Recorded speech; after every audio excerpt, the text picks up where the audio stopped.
Ki Bor District jong ka West Karbi Anglong Assam kila pentik na ban ay ka jingkershan bapura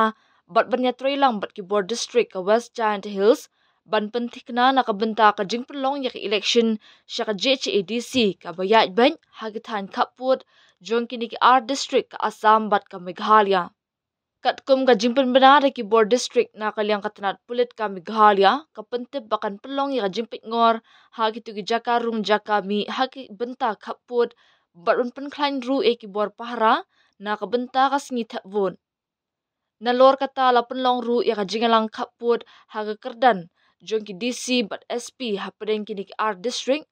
ha ka ba na kalyang ki Bor District ka West Karbi Anglong kila kular ban aga jingarap kat bala halor ki kam shonsngan halor ka jingat lang hapadeng ki Bor pulit haka singit havon. Lingba ukerbo la pentip ru baka tenat pulit ka Meghalaya kan pa hadu sanspa san pangut ki he pulit bat ki Bor Pahara ban pentik na nakabenta ka jingpelong ya ka jingat havon ka bayat bet ya renti nakabenta ki election siya ka JHADC ka benlong haka arpuwe trik rempang ha West Giant Hills.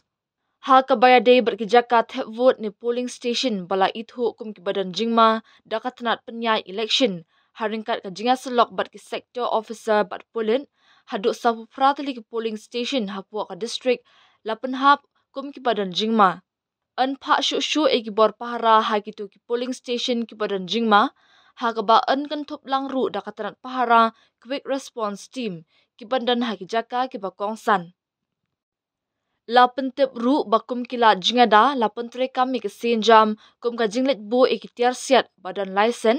ki jingkhanra ka jingte la kami ki nong penthun ka jingtalasi ka jingat Pahara bat ki weipat ki senjam bat kat haduk menta kampat shimla dan ka no kono jipen khenyi kindon jong ka model code of conduct bat empat shimla register ya ki no ki case ki baya de ba ka jipen khenyi kindon an penyat election.